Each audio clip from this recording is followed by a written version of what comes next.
I want to thank Shrikumar Poddar for giving me the honor of introducing our first speaker, Rajmahan Gandhi. For some of you may have been at the lectures on Thursday night that he and Dr. Guha delivered. It was a really wonderful evening, and if you weren't there, you can find the entire thing has been recorded, and it's just see me or Dean Barnett. We can tell you where you can find it on our college's website. It was a wonderful evening, but I have to confess that their observations about contemporary India, and to a lesser extent about the U.S., were quite sobering, and certainly echoed the concerns that are expressed by many people here in the U.S. about the divisive communalist politics that seem to have engulfed the U.S. in recent months and years.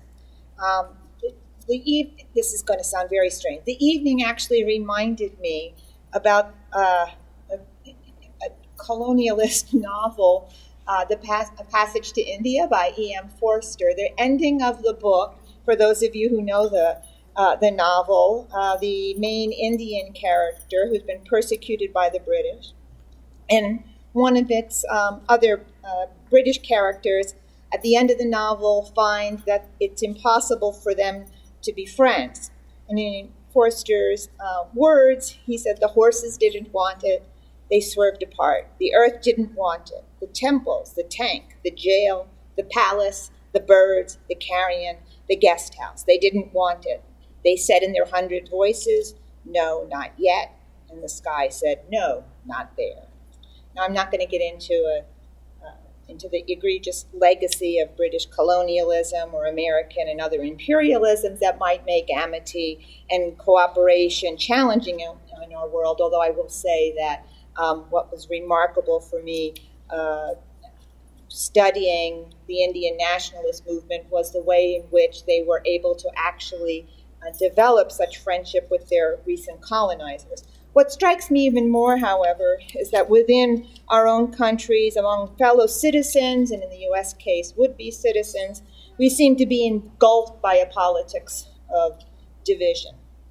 Now, when I was a student, the words of Gandhi, Ji, Nehru, and their colleagues really touched me very deeply. And in my long years, growing long in tooth now, as an adult, right, Rajmahan Gandhi's writings have also struck a chord as very powerful on their own right.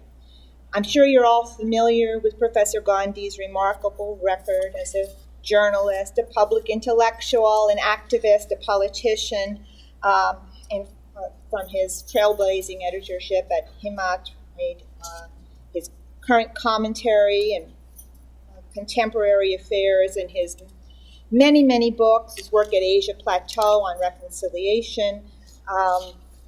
So you are, I don't think I need to rehearse all these. So what I'm going to do, if you'll indulge me for a minute or two, is a personal reflection on Gandhi's role for me as a teacher, both in his writings and in his actions, both in and out of the classroom.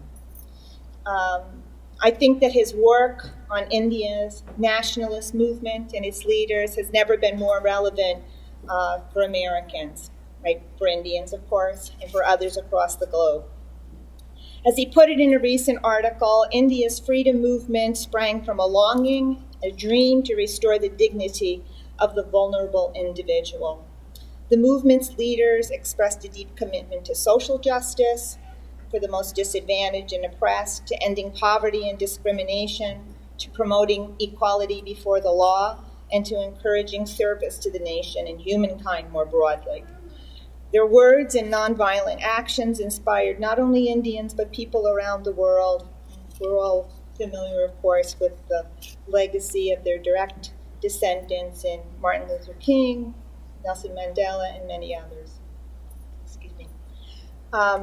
Unfortunately now, both in the U.S. and in India, there are those who reject the kind of inclusive and nonviolent vision that was offered by Gandhi, Mahatma Gandhi, and others, and instead promote divisiveness, condone violence against minorities, and tolerate economic injustice.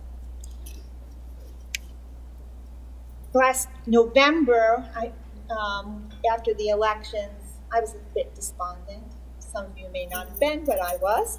And Professor Gandhi was on campus at the time, and he reminded me in his quiet way, as his grandfather had pointed out, truth and love triumph in the long run. Tyranny and justice always lose. And he also reminded me that people have to find ways to fight tyranny and to resist injustice. His writings and his teaching here at MSU, I know, have helped our students get through a rather challenging time. And I think that's because of Rajmahan's approach to history. He's a careful, evidence-driven scholar. Anyone who's read The Good Boatman or Why Gandhi Still Matters cannot fail to be impressed by his dispassionate analysis. Being a careful historian, of course, is a wonderful accomplishment in its own right, but I think that Professor Gandhi is much more than just a historian. He manages to keep history and its lessons alive, to make history fresh and relevant to our times. He models in his books and articles and in his classroom teaching the very principles that made the Indian national liberation movement so remarkable. His writing and lectures excite students to understand why studying Gandhiji, Nehru, Ghaffar Khan Patel, all the others he's written about, right? Why these leaders should still speak to us. He's passionate about his subject matter. He's passionate about his belief in nonviolence and the power of friendship. On the other hand, he's always very composed, respectful and civil, even to those with whom he disagrees. And in a day and age when political discourse has been degraded to bombastic assertions, shouting matches, inane tweets, when the sky and the earth, as Forster might say, seem to shout out against inclusion and acceptance and rejoicing in diversity, Rajmahan Gandhi ought to be regarded as required reading for political leaders, but it's probably too much to ask, especially those who don't read, and followers and students like all of us. He asked us to take seriously the questions that are raised by Forster. Right? If not here, where? If not now, when will we act? We're very lucky to have him here in East Lansing again this year to learn from him, and I hope to have him return to us many more times. Most of you will know the Theosophist adage that when the student's ready, the teacher will appear. And we're ready. So I hope please welcome Dr. Rajmahan. Thank you so much, Shrikumarji, very much for giving me the chance to meet your friends. I look forward very much to hearing you and Dr. Raju and my old friend whom I'm meeting after a long time, Ravi Chopra. Now, there are many kinds of Gandhi. I'm supposed to speak on Gandhi. There is the conflict resolution Gandhi. There's a wonderful Australian lady called Margaret Hepworth, who has written a book called The Gandhi Experiment for School Children, for conflict resolution in schools. Just came out. There is the management guru Gandhi also, believe it or not. Several people have written about Gandhi as a kind of management aid. And there is, of course, the nonviolent change Gandhi, the Gandhi who inspired Martin Luther King Jr. There is the Swachh Bharat Gandhi, the Gandhi who is the icon of the Clean India movement. So the Gandhi with the broom, a very real Gandhi. Gandhi was very often with the broom, and he was cleaning his own home and his center and encouraging everybody. So this is at the moment the Gandhi that is being presented most regularly to the people of India, the Let's Clean India Gandhi. There is the Gandhi with the stick, the marching Gandhi, the Quit India Gandhi, the Salt March Gandhi. There is also the Noakhali Gandhi, the Bihar Gandhi, the reconciler, the person who tries to heal divisions. So, is Gandhi relevant today? According to some people, a relevant Gandhi would be a Gandhi who would have solved all of our problems in the world today. And since there are so many problems, obviously Gandhi is not relevant. There is so much corruption in India. How is Gandhi relevant? There is violence in India. Where is Gandhi's relevance? There's also the notion that a relevant person is somebody who is popular. 2 days ago in one of the classes here at MSU, a student pointed out who had an close Indian friend, and this close Indian friend had told this American student, well, Gandhi is not that popular today in India. So has Gandhi lost his relevance because he seems to be less popular than he was? Seems to me that the very fact that we are having this discussion, is Gandhi relevant today, tells us something. How many meetings are being held across America today with the theme, is Roosevelt relevant? So they were the same generation. How many meetings are being held in Great Britain today to ask, is Winston Churchill relevant? Are there many meetings? Is John Kennedy relevant? The very fact that we gather to ask ourselves, is Gandhi relevant or not, shows us at least he's topical, he's being talked about, which is in itself is of some interest. To my mind, Gandhi's relevance to us today can be looked at from two angles. And the first angle was disclosed when a wonderful African-American figure called William Stewart Nelson, who was dean at Howard University in Washington, D.C. He went in 1946 December all the way to India to meet with Gandhi. And this was December 46, and already terrible violence had taken place in India, although the really great carnage was to occur the following year in 1947. William Stewart Nelson asked Gandhi, you have been teaching India non-violence for 30 years. Why this violence? And the answer that Gandhi gave was something to this effect. I try to teach India to fear not and to hate not. The first message they learned, the second message they did not learn. Fear not and hate not. You know, Nehru, in his appraisal of Gandhi, said that the amazing thing, that almost like a magician, like a psychologist, he diagnosed the fear, he identified the fear, and the fear was expelled. But hate not. Well, that was something that Gandhi tried to preach, but you know something we should learn, or remember rather? Gandhi's was not the only voice being heard in India. There were many other voices. There were Muslim voices advocating hatred, there were Hindu voices advocating hatred. Gandhi's was a powerful voice, but there were other competing voices, and indeed, Gandhi was more successful in enlisting people for fear not, less successful for enlisting Indians for hate not. The second point. We know of Gandhi, I gave this image of Gandhi with the stick. Gandhi demanding quit India, leading the fight for Indian independence, which was successful. Yes, partition also came, violence also came, but independence did come in August 47. It was an amazing thing.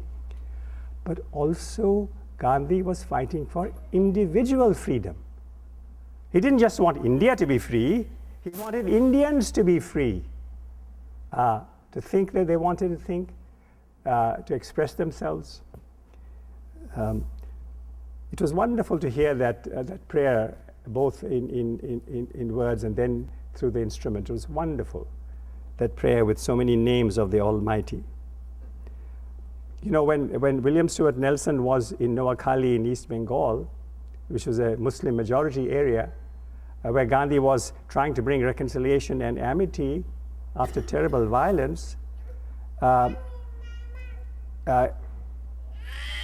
there was a very large meeting one evening of many Muslim villagers, and Gandhi was conducting a prayer meeting, and he asked this African American Christian, William Stewart Nelson, to sing a Christian song. So, one way of understanding Gandhi is to picture a large audience of Muslim men, women, and children, a Hindu Gandhi presiding at this meeting, and asking the African American Christian to sing a Christian song to this group. Now, this vision of Gandhi, of people who are individually free to believe that they wanted to believe, and to speak and write what they wanted to write, this vision, of course, is now under threat. We must recognize that, which is what makes Gandhi also more relevant than ever. You've been hearing of these incidents, not just in India, but also in Pakistan, also in Bangladesh, also in Burma, of assaults on individual freedom. And so we probably should go back to Gandhi and see what he has to say. The person who wrote this amazing prayer that was heard today, Vinoba Bhave, about whom we will hear from Dr. Raju, an absolutely extraordinary human being. Vinoba was with Gandhi from 1917, but it was only in 1940, 23 years after, that all of India heard about Vinoba.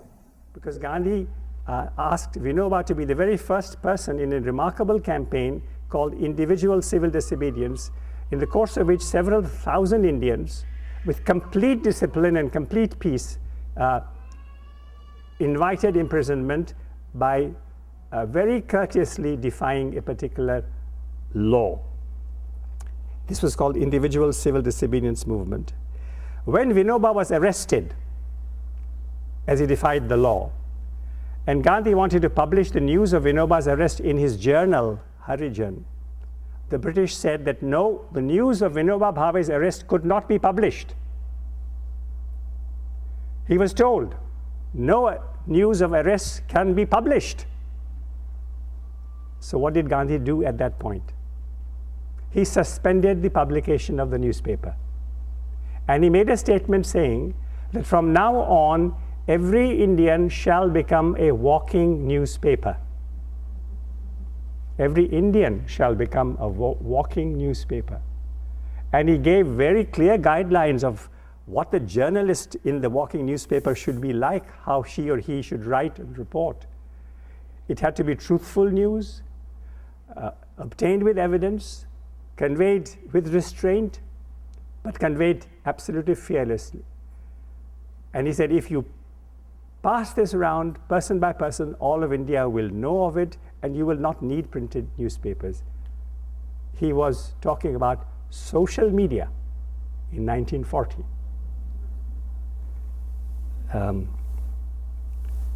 I think I should now stop because we must let others the chance to speak. So I've given my 2 points, the 2 kinds of Gandhi. One who wants fear not and hate not, and the one who also wants individual independence apart from national independence. Thank you so much.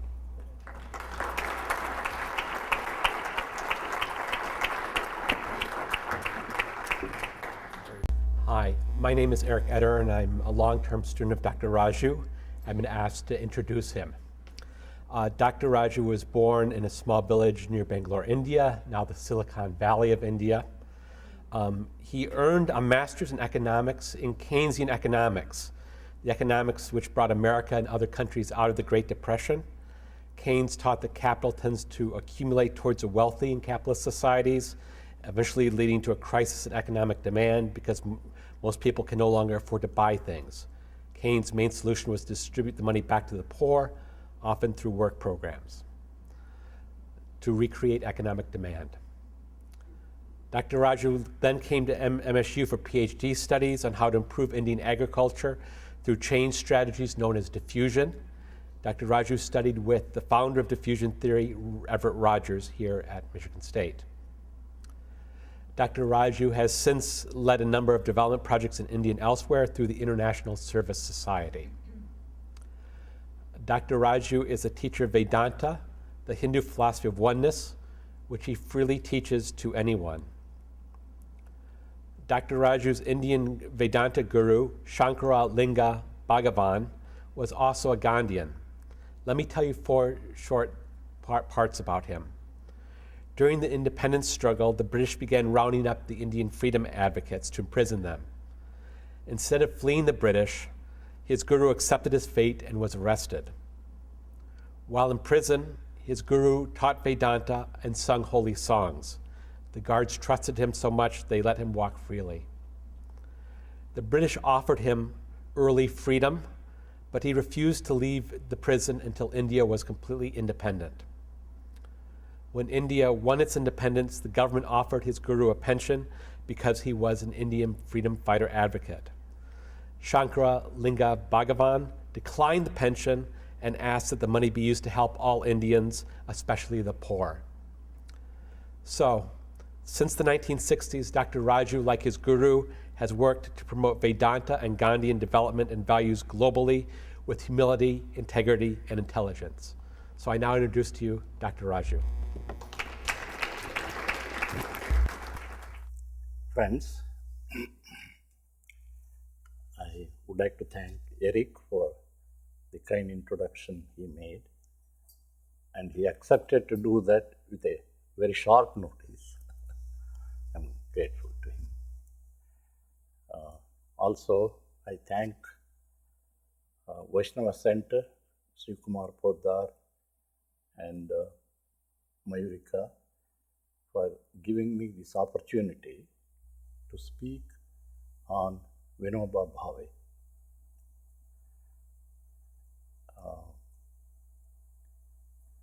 As Professor Gandhi just mentioned, how Vinoba Bhave was recognized as the first individual satyagrahi in India. Preparation for that type of a quality of life, he had gone through several phases. There is a book which is also there, Moved by Love. In that, Kalindi, who wrote it in Hindi, collecting the talks of Vinoba Bhave and translated by Marjorie Sykes and others, will give us an insight into Vinoba Bhave's own evolution and his way of approaching the environments and people to understand the functioning of this world and what anybody can do. As he says there, his search was for peace of Himalayas. He was a very contemplative person. That was how his parentage, his mother Rukmini and father Narhar Bhave, had given him a first-hand experience of what the notion of God is. He was a very, very devoted and also a very authentic believer in God. That was very fundamental in his family upbringing. But he was not satisfied with that. Therefore, he wanted to further understand the nature of God and what a human being can do. So he went to Benares, which is known as the Center for Learning, and he wanted to meet scholarly people and discuss and learn the scriptures of Vedic tradition and Hindu tradition. And when he was there in 1916, Mahatma Gandhi, who was 46 years old, I think at that point. Vinoba Bhave was 21 years old. He read some of the speeches of Mahatma Gandhi, and he felt, I was seeking the peace of Himalayas. Also, he was very much influenced by the revolutionary movement that was going on in Bengal at that time. He was also attracted towards that revolutionary movement. He wanted to go there. So he was in the crossroads of his own search for what path he has to take. And when he heard Mahatma Gandhi's speech, which he gave at Benares Hindu University, he was so attracted by the way Mahatma Gandhi talked about many things. He wrote to him, seeking explanations, especially non-violence and all that. Mahatma Gandhi simply said, you come here, he was in Kochrab Ashram near Ahmedabad. You come here, we can discuss, we can live together and understand. And very sincerely and fervently, Vinoba went to him.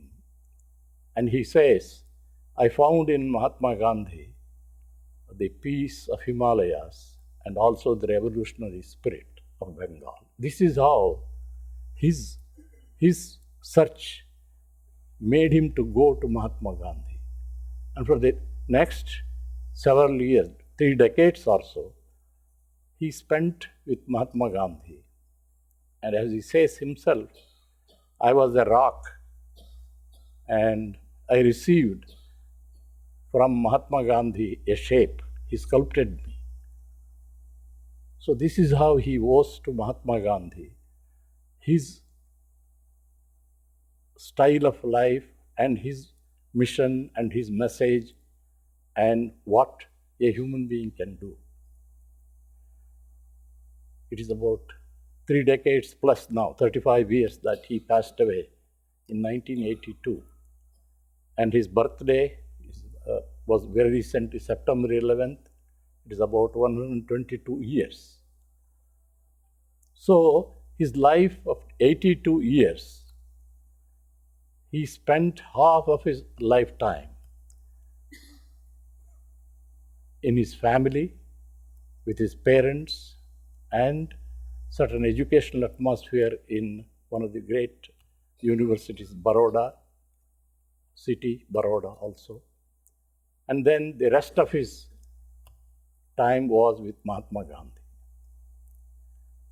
So, when Mahatma Gandhi introduced him as the first Satyagrahi, he had already seen in Vinoba a personality and a force that can present itself to the great powers, political, military, or whatever other powers. That was how Vinoba emerged. And after that, for quite some time, till Mahatma Gandhi passed away, he continued his work in his own personal, quiet way in different ashrams. And then in 1951, he was very much disturbed because, as Professor Gandhi mentioned, the violence was all over because of various reasons. The partition and also feudalism was there, especially in Hyderabad state then, Nizam's dominion. All the lands were for Jagirdars or Inamdars, big zamindars. So there were a lot of landless people, especially in Hyderabad, a part of that Telangana. He read all that, this violence, communist movements, communist leaders were attacking the landlords and they wanted to take away the land forcibly, violently. And all this he was reading and observing. he began to reflect about the principle of non-violence, which he had learnt and practiced in his ashram surroundings, how that practice could be taken further in an extended way to address these basic problems of the haves and have-nots. And he walked to Telangana, that is a region, and in a small village called Pochampalli. He went there, and there were lots of landless people, the Harijans, very poor. And then he wanted to know what is going on. How can he help them? They simply said, give us a few acres of land. Numerically, he said, 80 acres of land. We, all families, will be able to cultivate. And then he said, okay, I will take your request to the government and then make sure that you get that land. That was how he started. As he was talking and conversing in the village, one great person, a great landlord named Mr. Ramachandra Reddy, he was a great landlord. He simply got up. He said, I will give 100 acres of land. It moved him. It is not the government he has to go and get, but a human being is able to understand the nature of the needs and is able to share. That opened up in him how there is a way by which many of these conflicts and other type of violent activities, where he considered even government is a coercive agent. The laws that are made with whatever procedure, still behind it is the coercive power of the government. So he began to think about how there can be a way by which we can approach people and see each other in a new light, so that it is not necessary to depend on these violence or even the coercive governmental system. So he began to talk about the third power, he used to say. That is the love, the voluntary understanding of human beings as to who they are, how they can share each other, their property, their wealth, their intelligence, their skills. This is how the notion of dan means gift in English, but actually he began to redefine the meaning for dan using one of the great teachers, Shankaracharya. He defines what is dana. In Sanskrit, he says, danam samvibhagaha. Dana means simply in a very fair way dividing whatever we have with us. That is dana. It is not gift. So this way, Vinoba Bhave was able to rediscover in his own thoughts the ideas that can be shared with the people, so that people will be able to see in themselves a potentiality. And he did not believe in the class conflict notion. And he said, there is no haves and have-nots. Everyone has. That's how he said. Whether it is labor, whether it is talents or property, everyone has something. Therefore, we can exchange, we can share. So this is how his approach was, based on this type of an affirmative understanding of the nature of human beings and their capacities.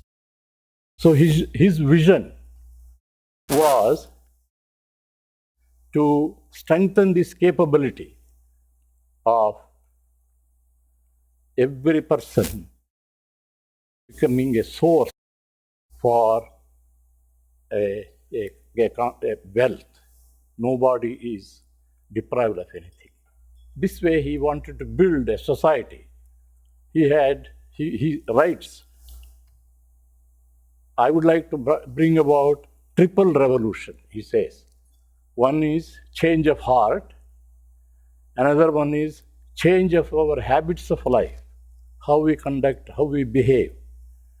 The third one is changing the very structure and the functioning of the society.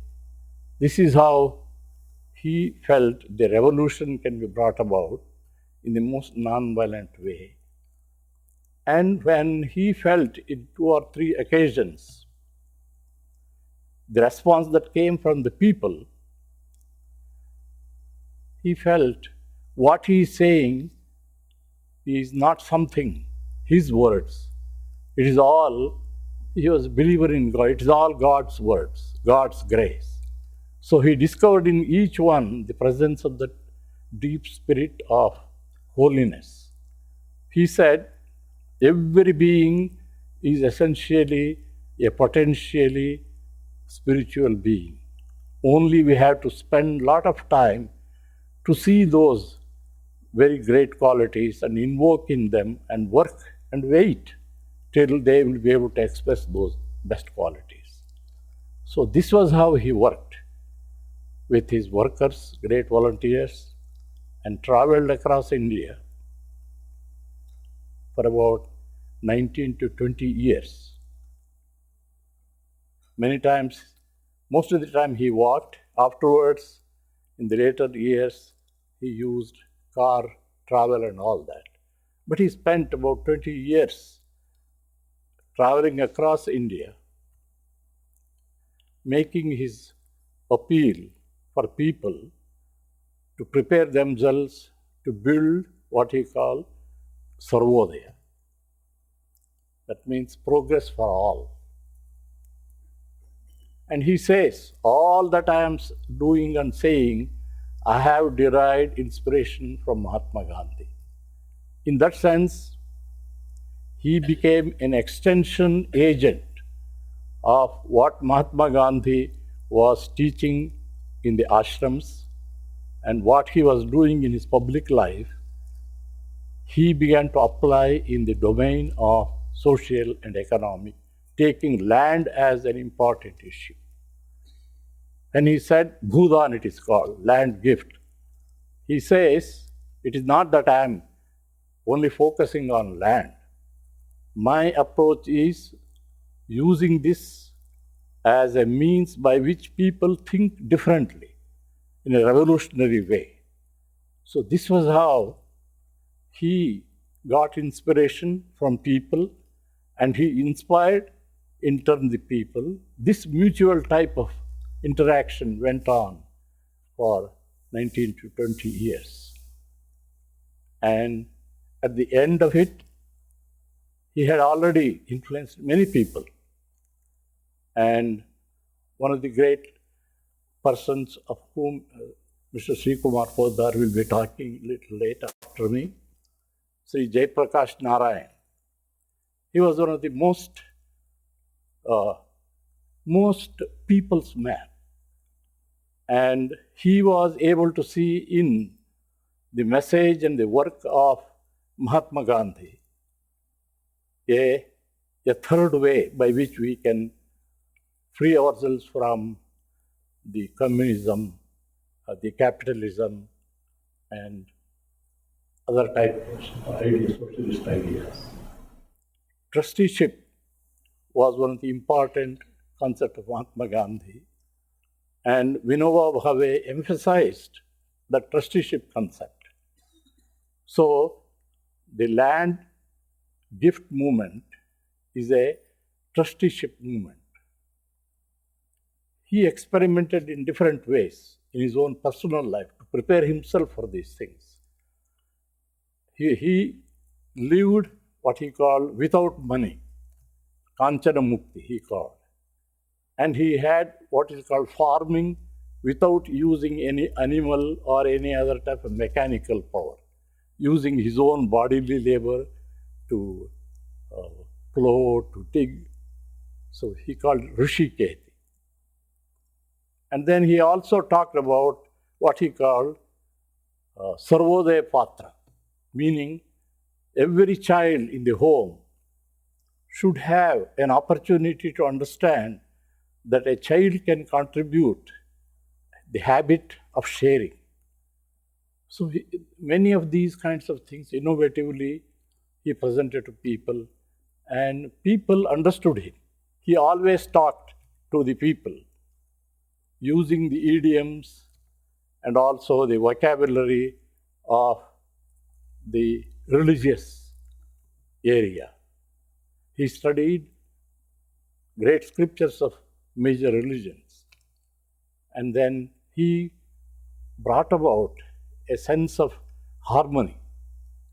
Therefore, his approach for total revolution or social revolution is moved by compassion, as he says.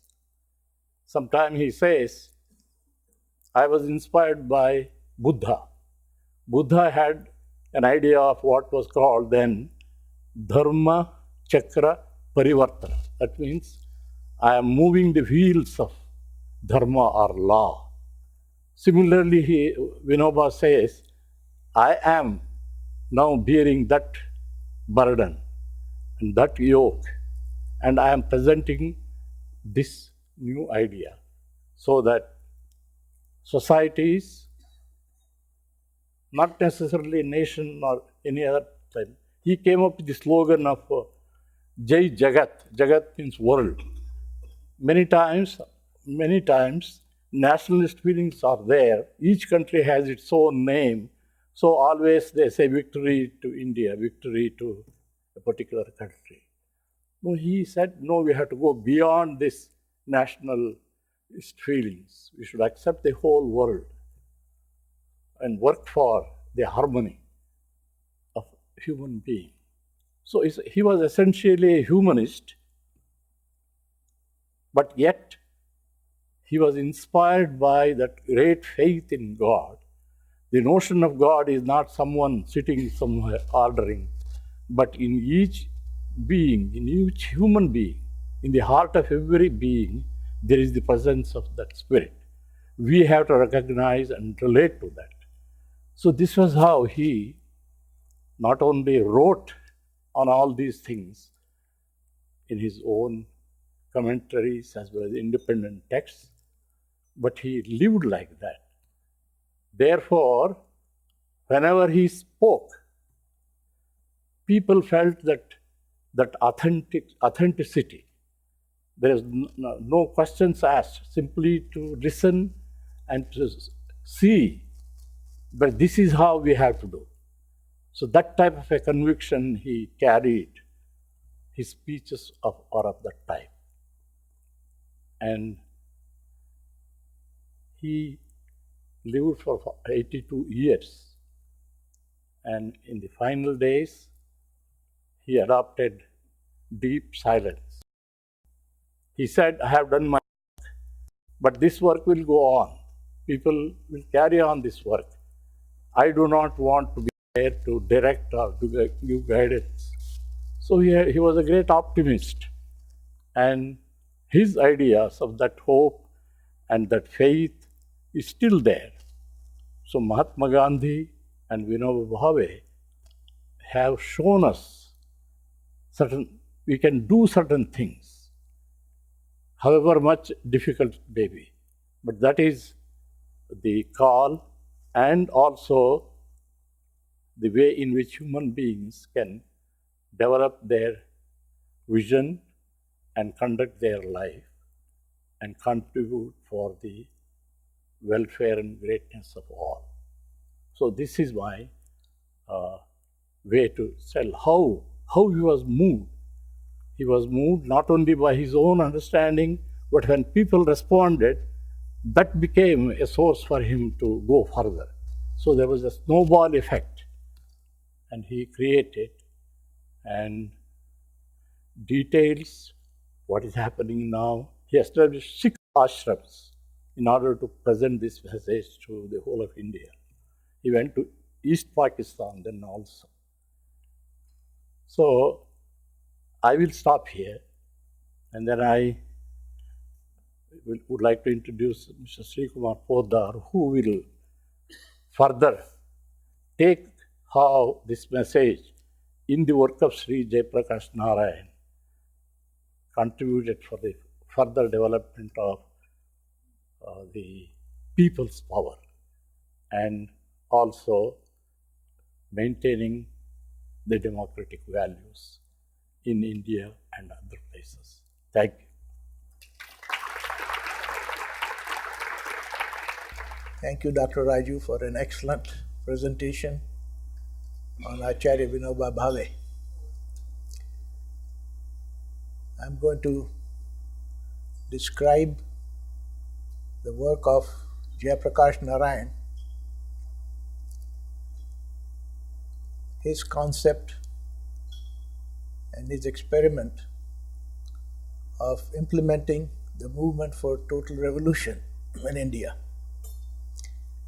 But before I talk about that, I must introduce myself. I was very fortunate to have met Sri Jayaprakash Narayan at the age of 9.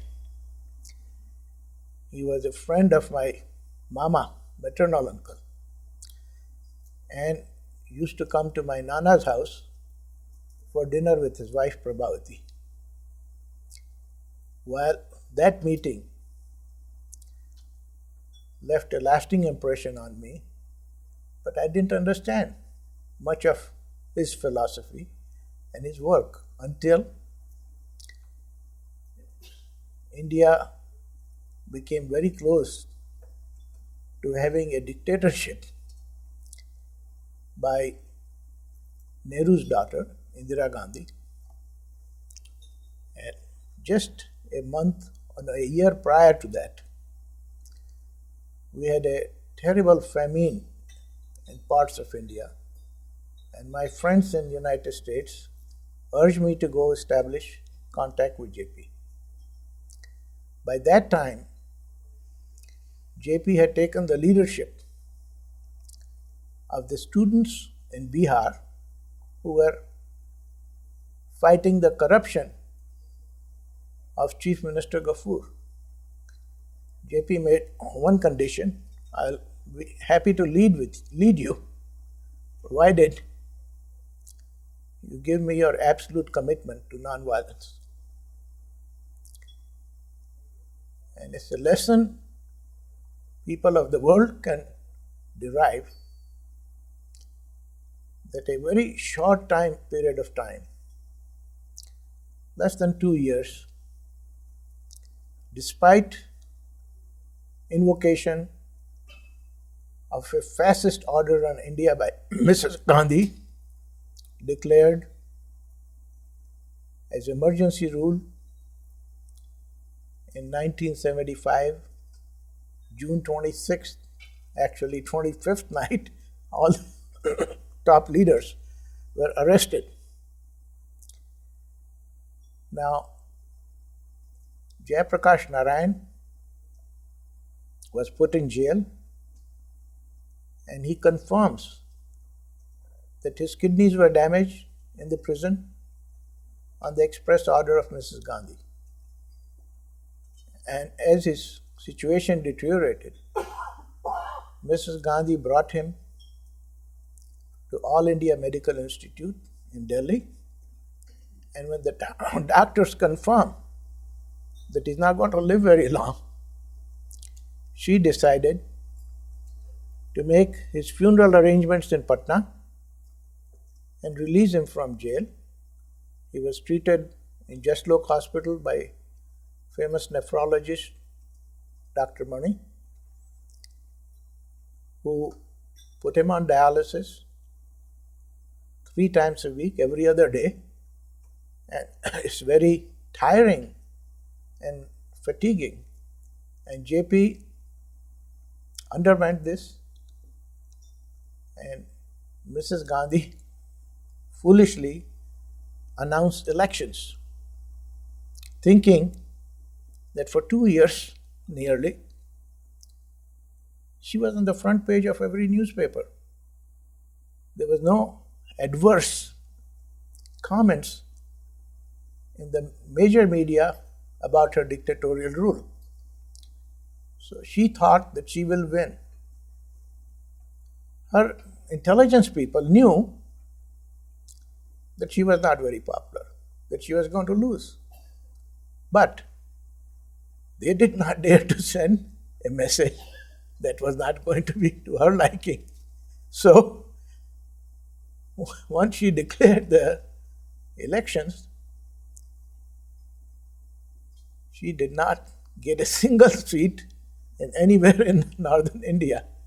And she and her son, Sanjay Gandhi, both lost their seats in parliament. She had already been declared unfit to run for any elected office by Allahabad court because of election corruption practices that she had indulged in. As a result, some of us here, Dr. Chopra, Dr. Raju, my wife, we started Indians for Democracy. And nobody thought that we will succeed in less than 50 years. But there were a few of us who felt this emergency rule cannot last more than 2 years. And we had heated discussion and debate about this. There was only one publication that was not censored by Mrs. Gandhi. And we have editor of Himmat, Dr. Gandhi. I don't know why she favored him, except to think that it was being supported by a moral rearmament movement from West Germany. Is that correct? Sorry, there are two mistakes. One, she also tried to censor him very much. And that's another story. I'm sorry, I shouldn't Okay. publicly correct you, but Anyway, because of Himmat's braveness to give news that was sometimes not favorable to Mrs. Gandhi, I and Dr. Chopra came in contact with Dr. Gandhi, and it has been a joy to have been part of that early freedom struggle from the authoritarian regime of Mrs. Gandhi. But let me tell you something. Despite the censorship in India, the news did travel. You heard the story of how social media, word of mouth. We thought because of censorship, we were not knowing what's going on. But I can tell you that what Mrs. Gandhi was talking in her office, in her privacy, the information came here. We had more information with censorship than we have without censorship. And JP's approach of people's participation was so successful that in a state of Bihar, which was known for its corruption, out of 40,000 villages, 10,000 had People's Committee. And whatever JP told the People's Committee, it reached the entire Bihar. So if he called for Bihar Bandh, 90% of the people followed him. And in less than 2 years, the election of 1977 defeated Mrs. Gandhi, and her authoritarian rule came to an early end. Now, after India announced election, all the neighboring dictatorship countries, Nepal, Bangladesh, Pakistan, Sri Lanka, they also announced election, not realizing that this was going to go against the rulers. I had a number of opportunities to meet Jayaprakash Narayan. I traveled with him in Bihar, and after the election result, he became the uncrowned king of India. the entire Janata Party unanimously asked him to pick the next prime minister. He was in frail health. His doctors decided that to do dialysis, they couldn't find a vein. So they had to poke him several times. So they decided to take him to Seattle and install a artificial tube in his right arm, which will be a permanent entry point for exchanging blood by dialysis. So JP's friends asked me that since I had lived so many years in this country, I should travel with him to Seattle. So I sent Mayurika to book reservations of 6 people in Air India to travel with JP. Morarji Desai was picked by JP, and he offered to pay all expenses of his medical expenses. But JP said, I'm representing the common people of India, and I will not take a single rupee from the national exchequer. I will collect 1 rupee each from people of India. But immediately, we had to come up the money to buy tickets.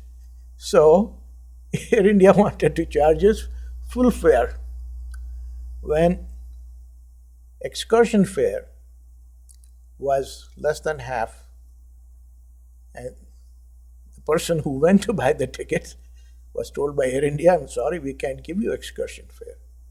So that's why I asked Mayurika to go to Air India office, and I don't know why they agreed to her to give the reduced fare.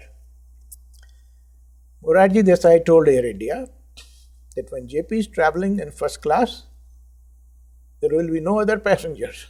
So he will have his doctor, his nurse, his secretary, and Mr. Poddar to travel with him, 1 person at a time, paying economy fare.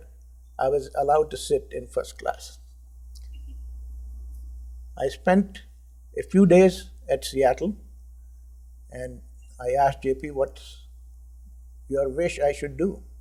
And he said, you handle my PR, because there'll be people calling about my health, and my staff is not capable of handling these phone calls. So I told the hospital to give me an office and a telephone, and I fielded phone calls from the top leaders of not only Janata Party, but big supporters of Mrs. Gandhi. Now they want to show that they are for JP, when throughout emergency they were against him, including the K.K. Birla. He called, and he was big supporter of Mrs. Gandhi, and he had given a big purse to Jagjeevan Ram of 10 crore rupees. But because of Indians for Democracy's intervention, Morarji Desai got the prime ministership and not Jagjeevan Ram. So he was very sad that he lost 10 crore rupees, didn't get any benefit out of it. But what JP's Total Revolution movement said was this: if we want a better society, it can't be done by government fiat. It has to be each individual. And self-transformation, self-reliance. Now, people habitually think that you have to have a powerful leader to lead a country and to raise the standard of living and solve problems. No matter how powerful the leader is, it is only as good as the moral authority he can wield. And most politicians in the world today don't have much moral authority. So when JP's message reached common people and they understood his message, I just explained you how those 10,000 villages in Bihar became free of corruption. The strategy was very simple. If a government official takes bribe, the whole village will boycott him. Nobody will have any association, any dialogue, any relationship. And the government officials knew that they can't survive without cooperation from the people. So they straightened out.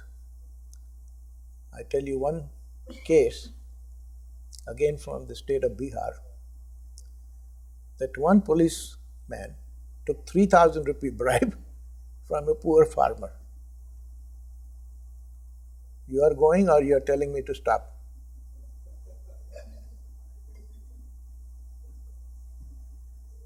Okay, anyway, so this matter came before the People's Committee. Even though they had no legal power, they issued a notice to the daroga of that police station where this policeman worked and called him for a hearing. He showed up in his jeep. The People's Committee told him, you leave the jeep here as security, walk back to your office, bring that policeman and have him apologize and return 3,000 rupees. That policeman was brought and 3,000 rupees was returned, and this message went throughout the state.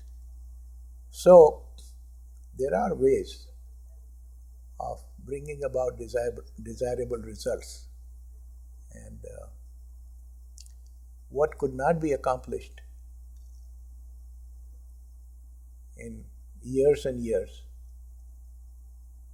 a mass mobilization of people's power accomplished it in less than 2 years, and it was that kind of message that spread throughout India which brought about a fundamental change in thinking. The slogan of the Movement for Total Revolution was, we do not want, let's see, what did they say? Janta ki sarkar, means we don't want people's government.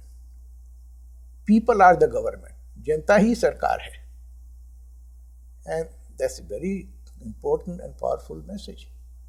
Today, all economic progress of any country, India, United States, Europe, is not done by one man sitting in the top office. It's millions and millions of people doing their own work that makes the difference. And this is how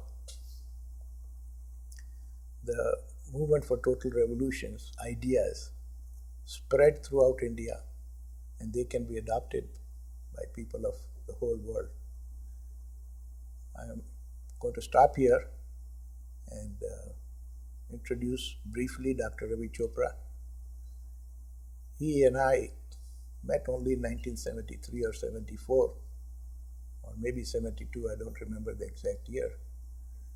And shortly thereafter,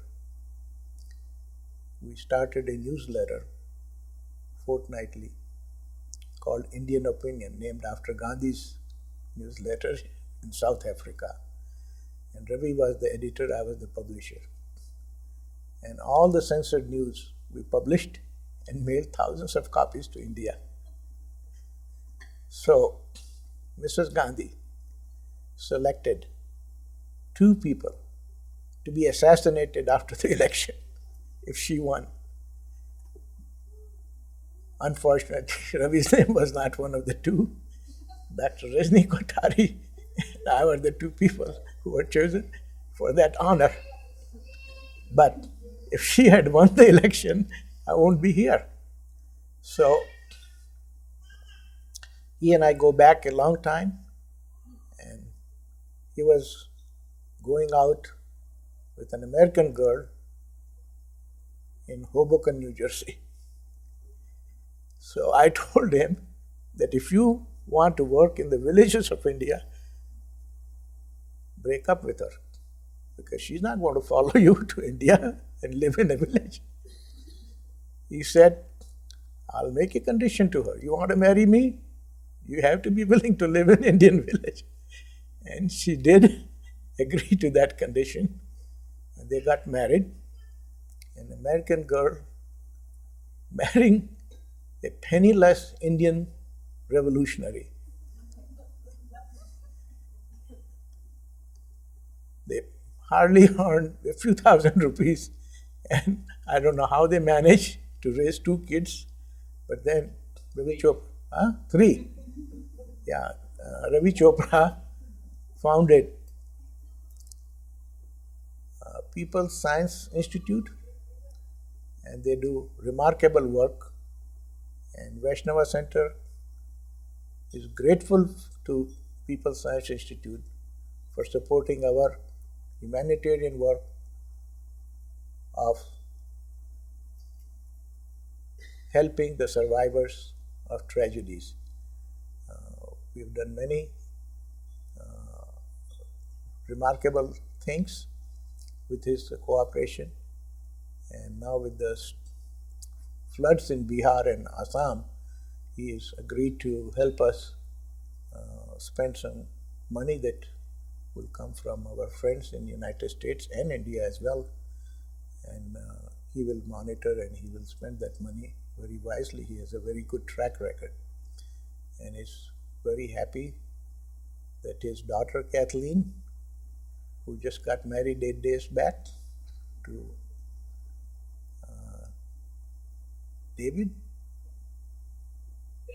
Daniel. He is a British passport holder and is a student in Chicago, and they are here to listen not to Dr. Ravi Chopra but to other speakers.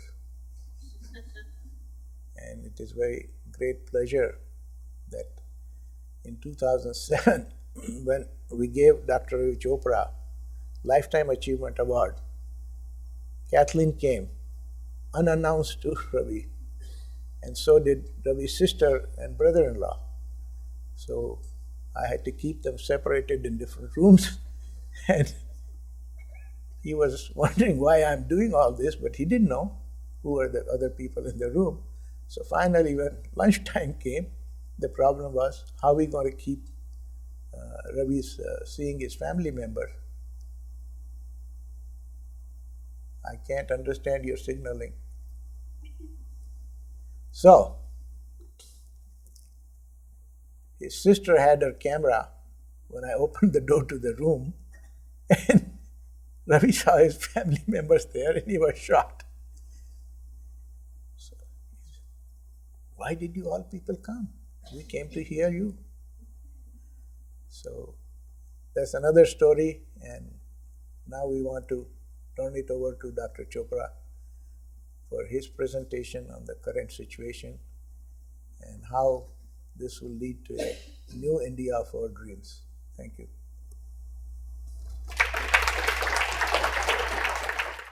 Good evening, everybody. It's a pleasure to be back here.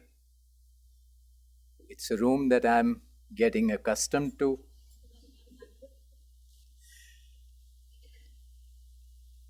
But still, I feel a bit odd. I'm the youngest of the 4 speakers.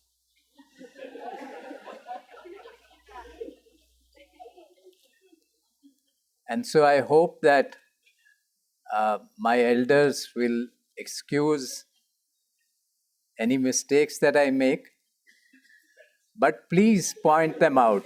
Please point them out during the discussion. And for those who are younger and find holes in my argument, just smile indulgently. Okay. So Shrikumar has changed the topic.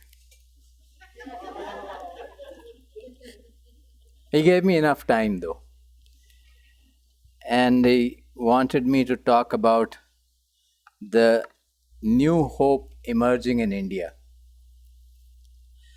Let me start at the beginning then. the birth of any nation, of most nations, is often quite traumatic. But I'm guessing that few nations were born or became independent in grimmer circumstances than India did in 1947. Some of you may recall that we got independence in the receding shadows of the food disaster, 1943 food disaster of Bengal. That our independence was accompanied by the murderous violence during partition.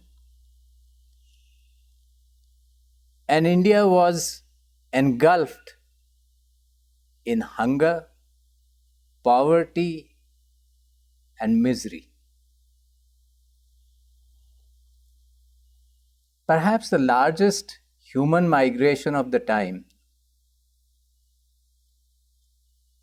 took place then. 10 to 12 million people are said to have migrated, and the death toll of the violence the estimates range from several 100,000 to a few million. Neighbors turned mercilessly upon their own neighbors. But despite all this grimness, the leaders of this poor, hungry, broken, miserable nation were bold enough to renew the promises of the freedom struggle. They promised a nation committed to justice, social justice, political justice, economic justice.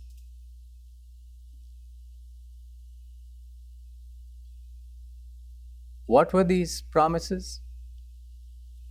In terms of political justice, they promised equality before the law, and they promised every Indian, adult Indian, equal right to vote. Social justice meant an end to caste discrimination,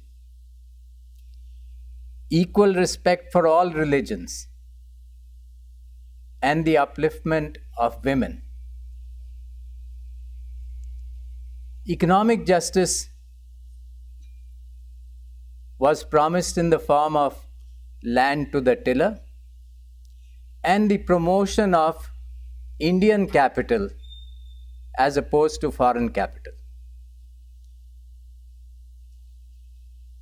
I should remind you that at that time, there was hardly any Indian capital to speak of.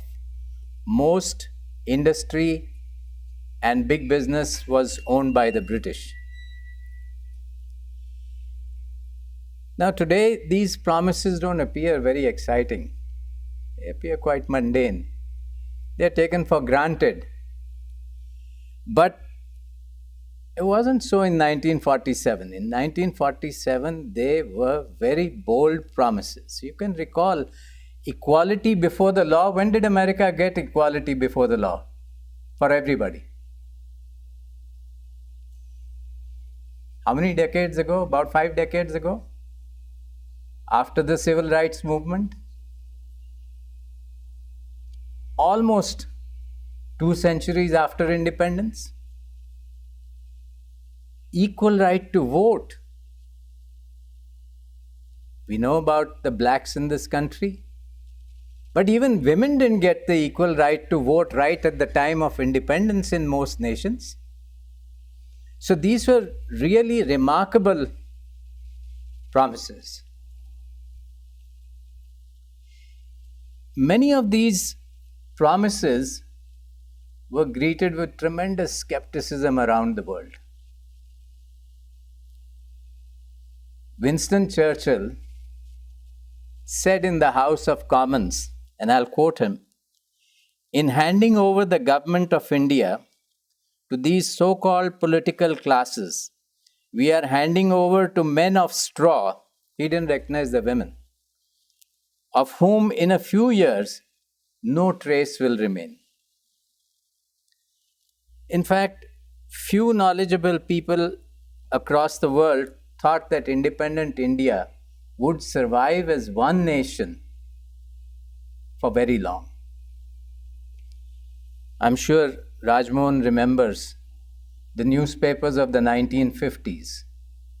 We had this peculiar word that would show up on the front pages every now and then. It was called fissiparous tendencies.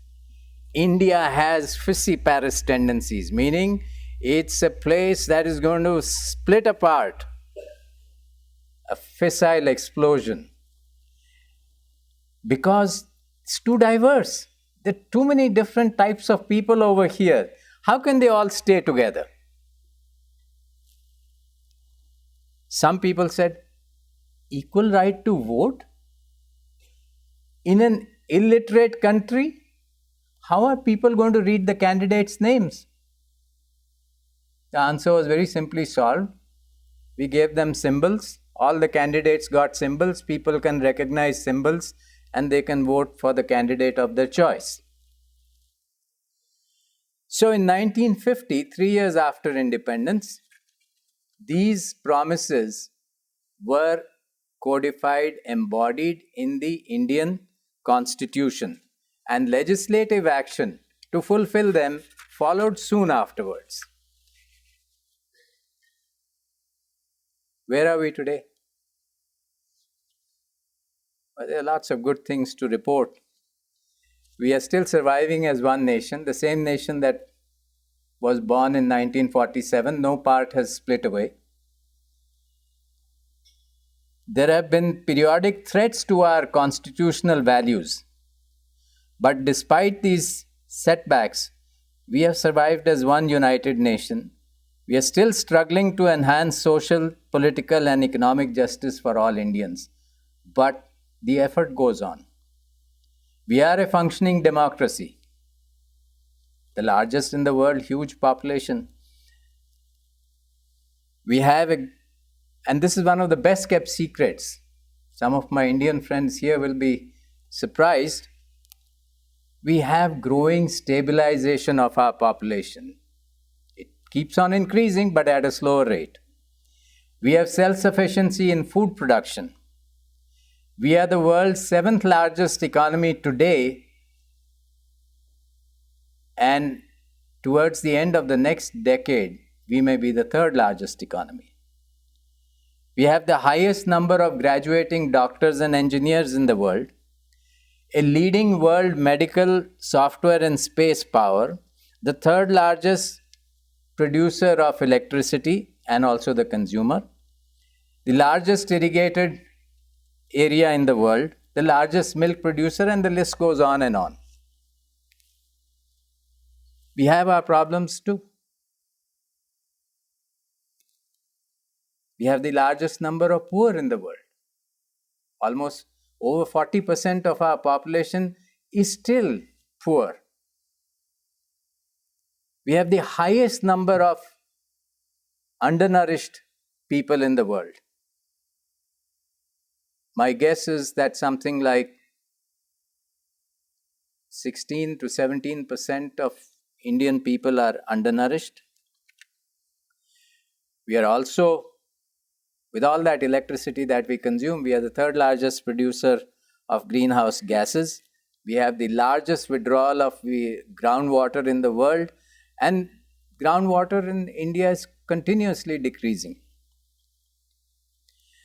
But these problems are beginning to look a little pale compared to the new problems that have emerged. In the last 3 years, since coming to power, the government led by Mr. Narendra Modi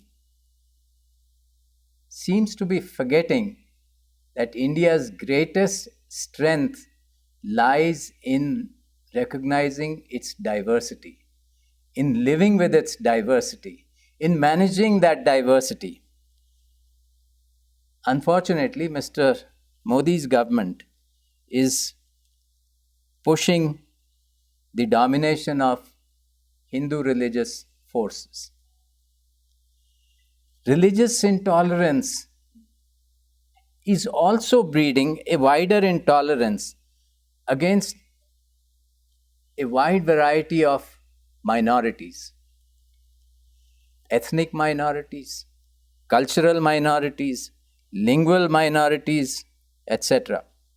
And in the process, the very idea of India as a nation of tremendous diversity stands threatened. On the economic front, Mr. Modi's government seems to have forgotten the promise of the freedom struggle. It is inviting global capital to come to India. We are neglecting our farmers and farm laborers. They still account for about half of India's workforce. It has cut back on essential public services like health and education, and the hopelessness in the rural areas is reflected in the rising number of farmer suicides in the last few years. What is amazing is that Punjab, which is the richest agricultural state of India, is also reporting thousands of farmer suicides. And the gulf between the rich and the poor is increasing rapidly. We have rising tensions inside India, but also belligerent posturing outside our boundaries against our neighboring China and Pakistan. We seem to have forgotten the messages of non-violence, and military alliances are being forged with other governments, particularly the USA, Japan, Israel.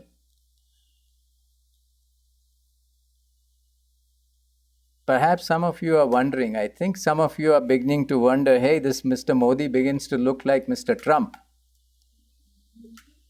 Their visions are not dissimilar. Their visions are not dissimilar, though their approaches are quite different. Neither vision understands the essential strengths of these two great nations. We are liberal. We are based on inclusive social thought because we are highly pluralistic societies, both the US and India.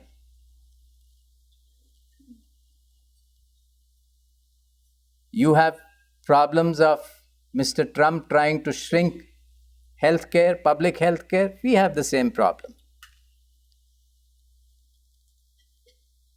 You don't want refugees. Your president doesn't want refugees to keep entering the US. The Indian government wants to keep the Rohingyas back in Myanmar, not in India. And in both the nations, fortunately, pluralistic and inherently liberal societies are trying to restore the balance.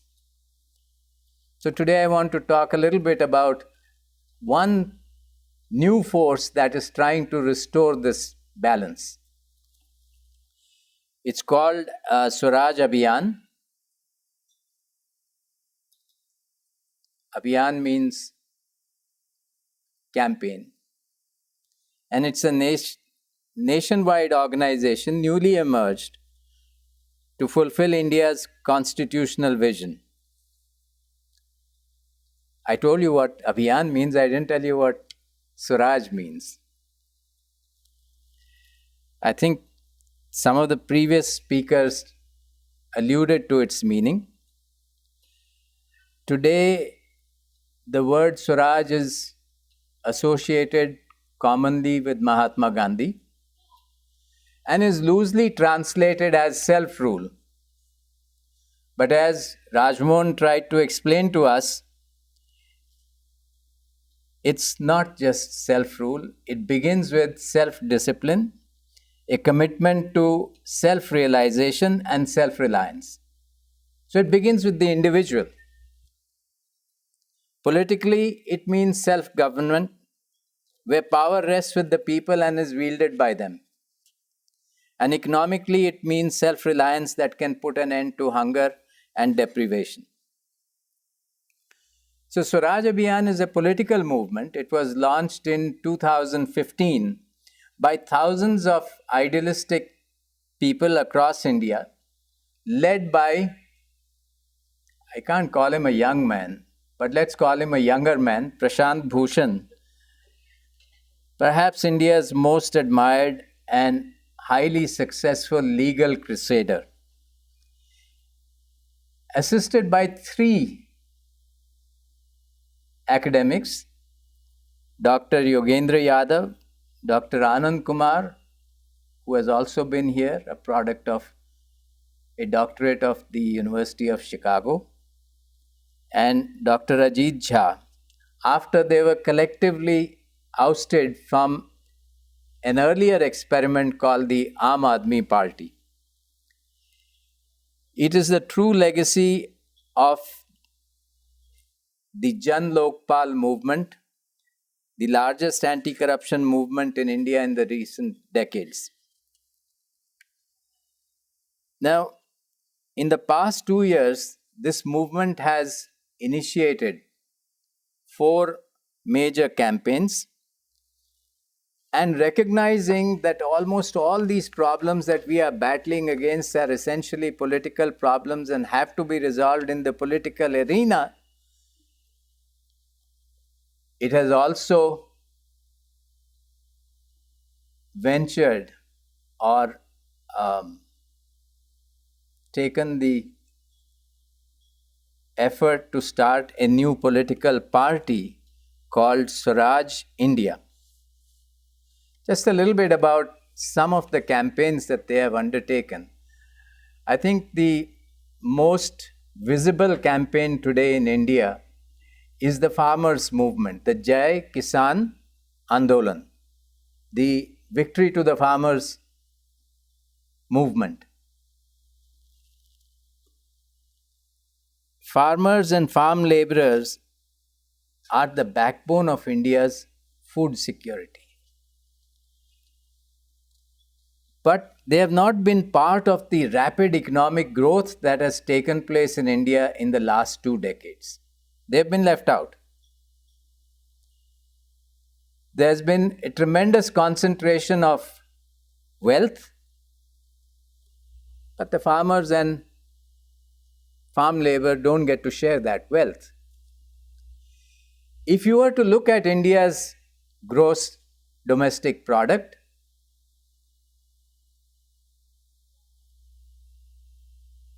farm sector accounts for barely 12% of the total value of our GDP. But more than 50%, almost 51 or 52% of the entire workforce works on farms. So half the population gets only 12% of the pot. You hear a lot about our software capabilities. You hear a lot about digital India. And it's that tertiary sector which accounts for all of the tertiary sector, not just the software industry, but also the hotels, the banking, the finance and all that. They account for only 29% of the workforce who produce almost 60%, 57% of India's GDP.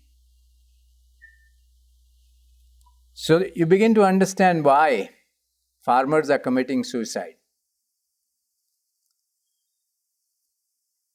Just a few weeks ago, I saw the figures of the latest round of salary increases announced by the government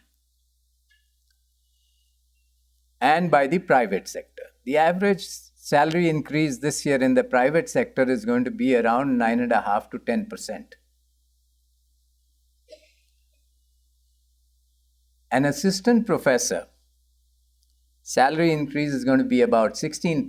Associate professor, 18%. Only the poor assistant professor is going to get maybe about 8 or 10%. How much is the farm laborer going to get?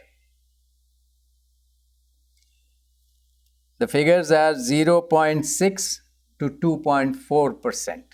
That's the increment across all the different states.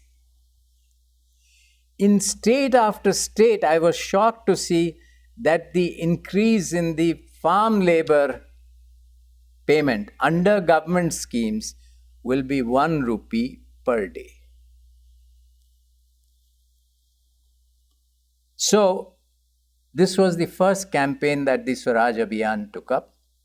In 2015, when almost 40% of India was facing a drought, the Swaraj Abhiyan undertook a march across the country, 4,500 kilometers across 7 states, to bring public attention to the crisis faced by rural India. During this walk, Dr. Yogendra Yadav wrote several letters to different state chief ministers and made suggestions on how to tackle this. But when there was no response coming, finally, the Abhiyan had to knock the doors of the Supreme Court, and the Supreme Court had to order the central and state governments to open their coffers to release enough funds for the National Rural Employment Guarantee Program and to enhance its coverage. I shudder to think that if this kind of an effort of a few months had not been there, how many more suicides would we have had that year? The government has been gradually withdrawing from its commitments in the social sector.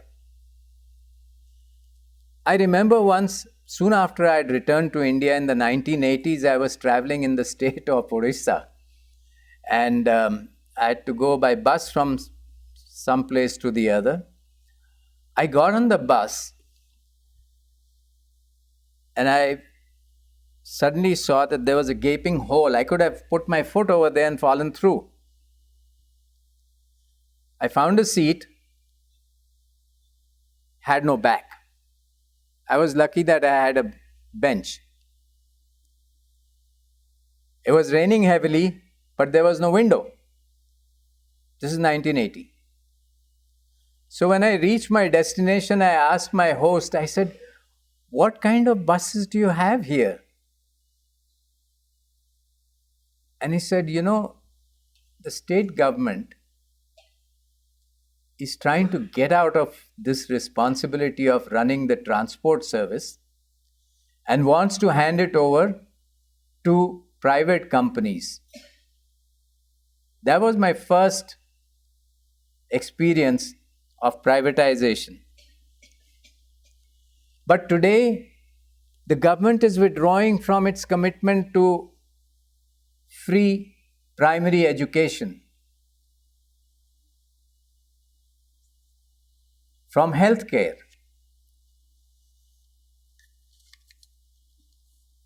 It's amazing that people are being driven to taking loans to put their children through schools.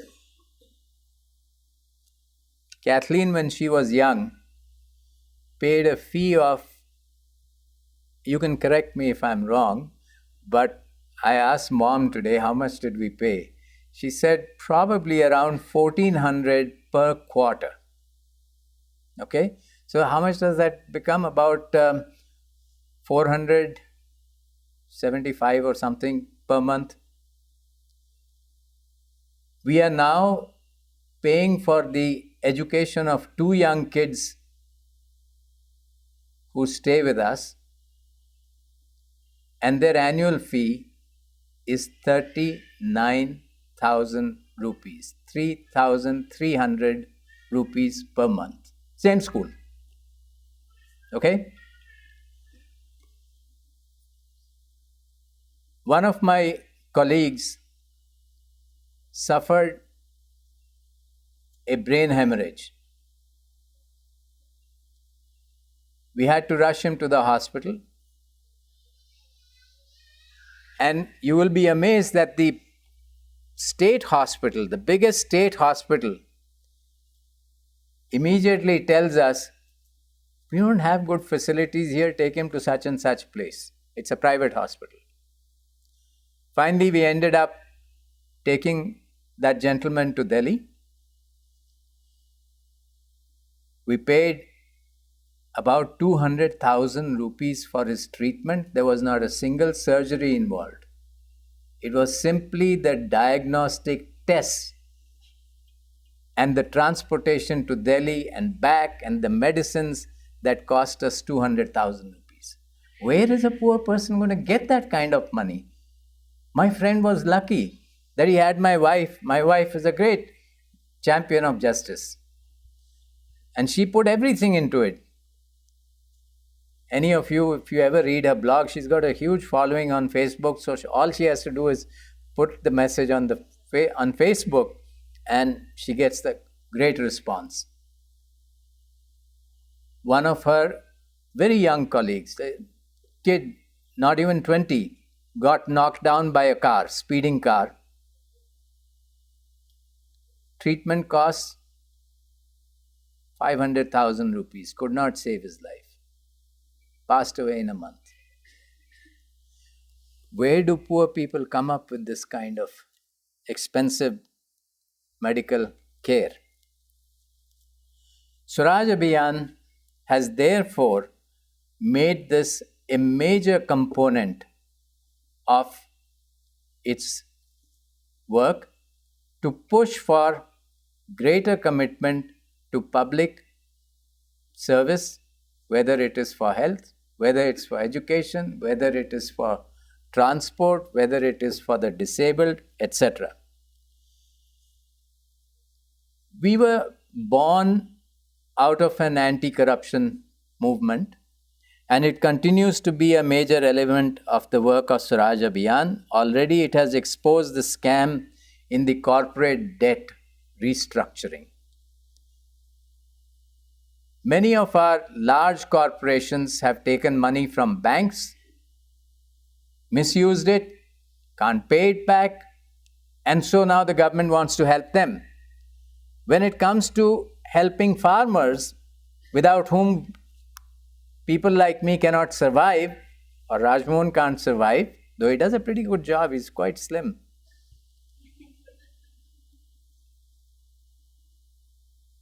For farmers' loans, you see the government announcing farmers' loan, and everybody from the Reserve Bank to the newspaper editors, commentators, analysts are jumping up and down. Where will we find the money? But you look at the amount of loans that the corporate sector is not returning to the banks. There are several times that loan waiver for the farmers.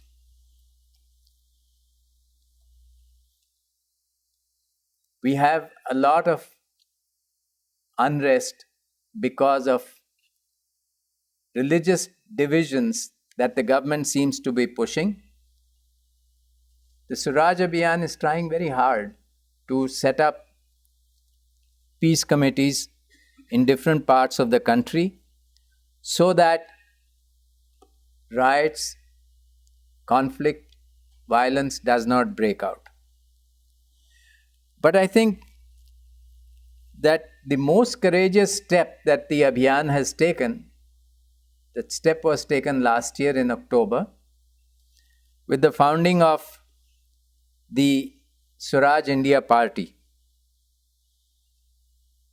The basic values of our republic are under attack. Democracy, diversity, and democratic dissent are threatened. And the very idea of India is facing a challenge. Unfortunately, there does not seem to be any other force in the country, political force, with the vision to tackle this challenge. Swaraj India's vision is very much a Gandhian vision. Its primary goal is to fulfill the promises of India's freedom struggle, to create a just society where all Indians have the opportunity to fulfill their potentials and live in peace with one another, with nature, and the rest of the world.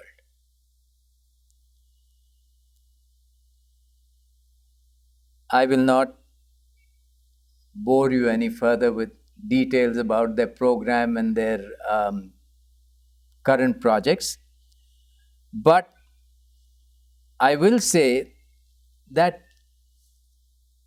to me the biggest hope lies in the fact that the people who have founded the Swaraj India Party are the kind of people who led India's freedom struggle.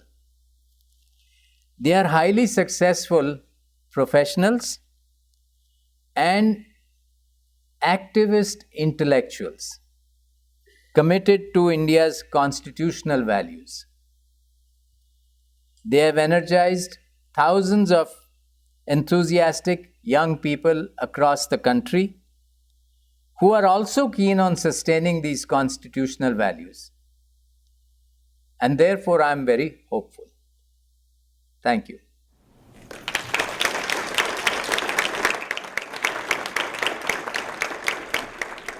You know, in the 50s, there was a lot of hope and excitement in India.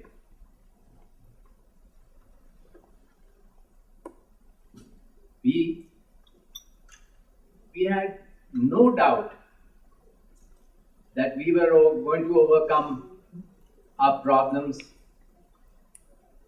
our difficulties in a decade or two. That's the way Pandit Nehru talked to us. And if Pandit Nehru said something, we believed it. I was lucky that I was personally inspired by my mother's uncle, who had been a major participant in the freedom movement. And I thought that everyone in the family admires this man. He's such a simple fellow. He doesn't travel by first class. He doesn't hire coolies to pick up his luggage. He has only 3 or 4 pieces of clothing. He washes his own clothes. Very simple person. That's the kind of life I should have.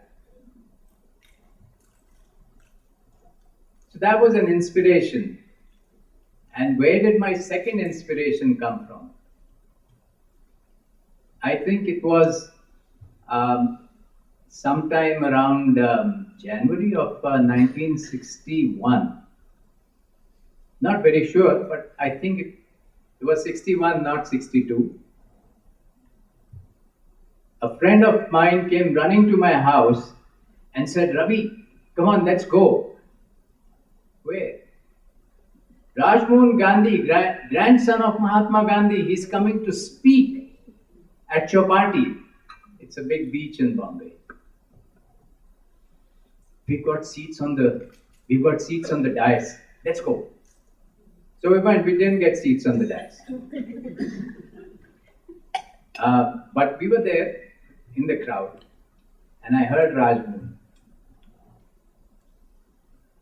You were not yet 30. You were under 30 at that time. Correct. Tall, handsome as ever. And what a speech he gave. I went home and I told my parents, I don't want to go in for studies. I want to work for the nation. That's the influence you had.